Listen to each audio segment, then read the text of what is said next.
Well, We were. It's going to be crazy. It is going to be very interesting to see. They've got an embarrassment of riches in those forward areas. They've got so much quality to select and to choose from. One thing's for sure, Lukaku's going to play up the middle. Yeah. And he is a different man. He's a different animal to the one that we saw at United. He looks in supreme condition.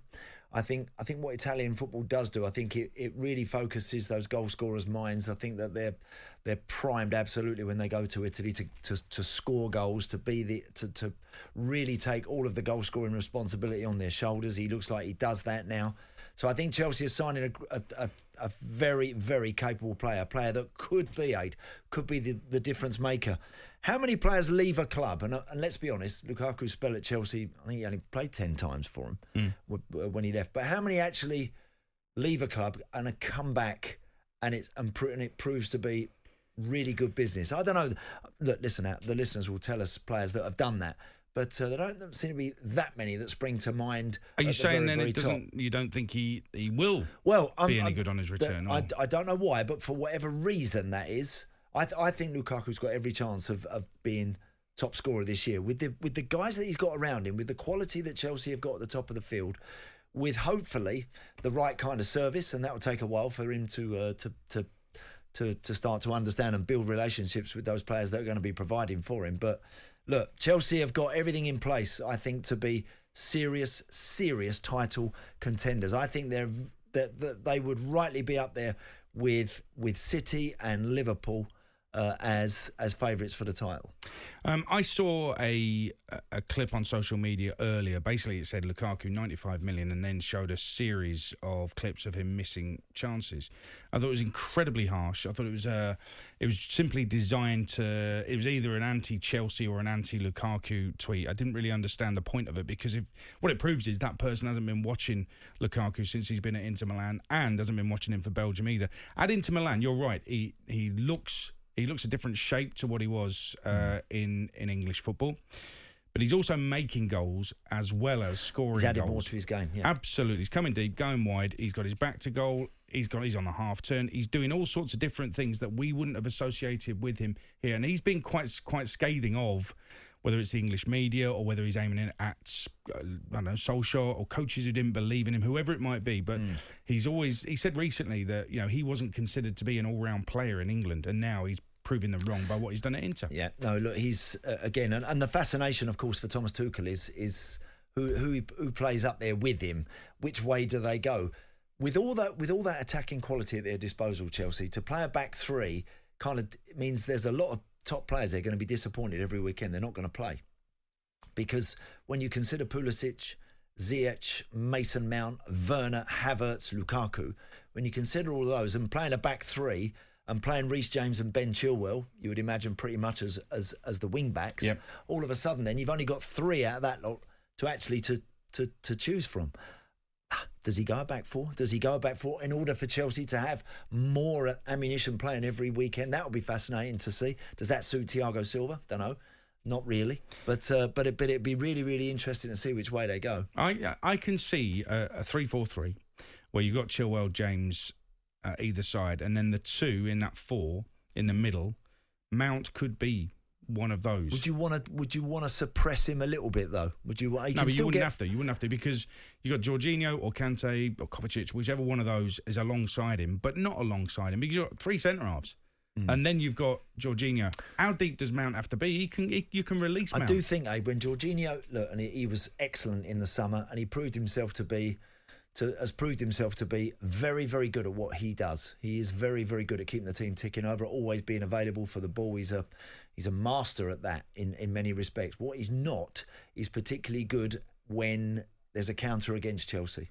He often dives in. He often goes to ground straight away to either take the foul, stop the game, or try and break that counter-attack up. He's not always the very best in that position. What he doesn't possess is anything like N'Golo Kante's athleticism, ability to not only Kante can go to ground and then get back up on his feet and make that 20 yards back up and have another go. He's that quick and he's that mobile. Now, Jorginho can't do that. So it's fascinating to me to see now that Chelsea, it appears that if they get the Lukaku deal done, they've got they've clearly got a top operator. It's now which way they go about it. Well, if they get him, I think it does make them favourites. They can't be favourites, given that Man City have just paid 100 million for Jack Grealish. They can't be. That's just impossible, isn't it? But I think they were 19 points behind City last season at the end of the season, in fourth place. I think that they will be closest to Manchester City. Mm-hmm. And I'm also putting Man United in that mix because you can't finish second, then sign Varane and Sancho.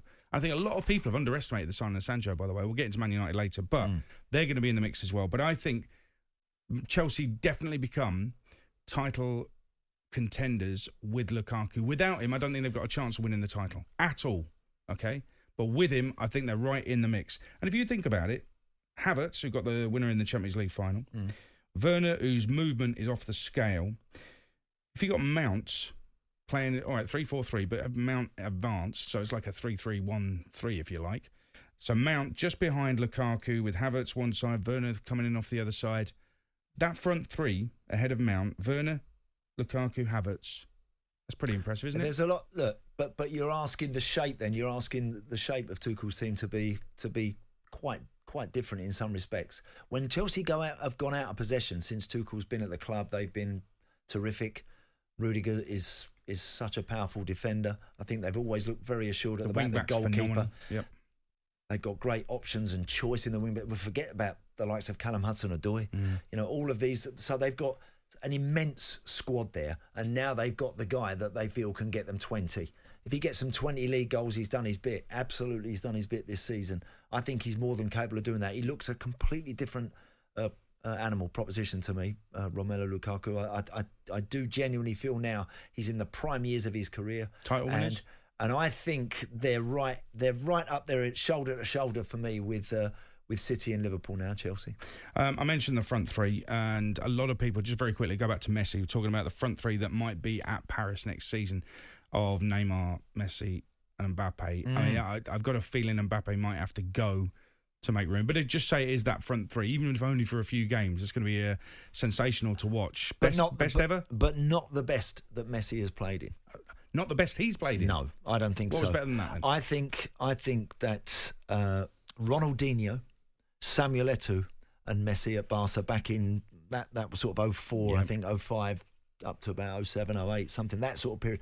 I think those three had just everything you could ever want from three forward players. I'm not saying look, Mbappe, Neymar and Messi isn't too shabby. Far from it. I happen to think the Brazilian, the Barcelona three from that period, even Messi, Henry and Eto'o, I still think is better than Messi, Neymar and Mbappe.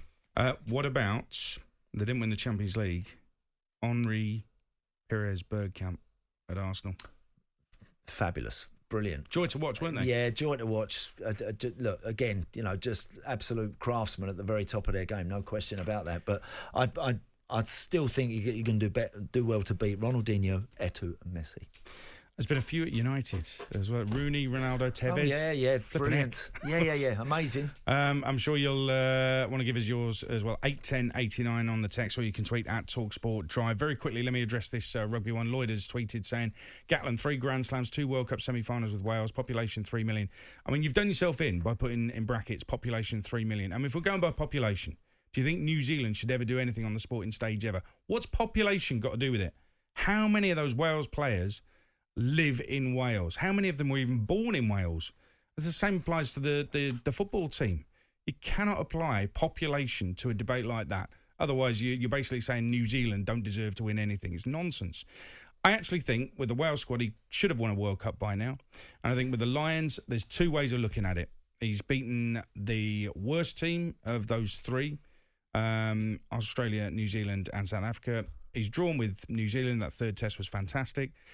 And he's lost to South Africa, the world champions, who hadn't played for, a couple of years. So there's different ways of looking at it. He isn't a genius, and Noah wasn't necessarily singing his praises after the first game. Thank you very much. Lukaku, does he make Chelsea champions next season? It's Drive on talkSPORT with WeBuyAnyCar.com. There's now over 375 branches nationwide. Find your closest now.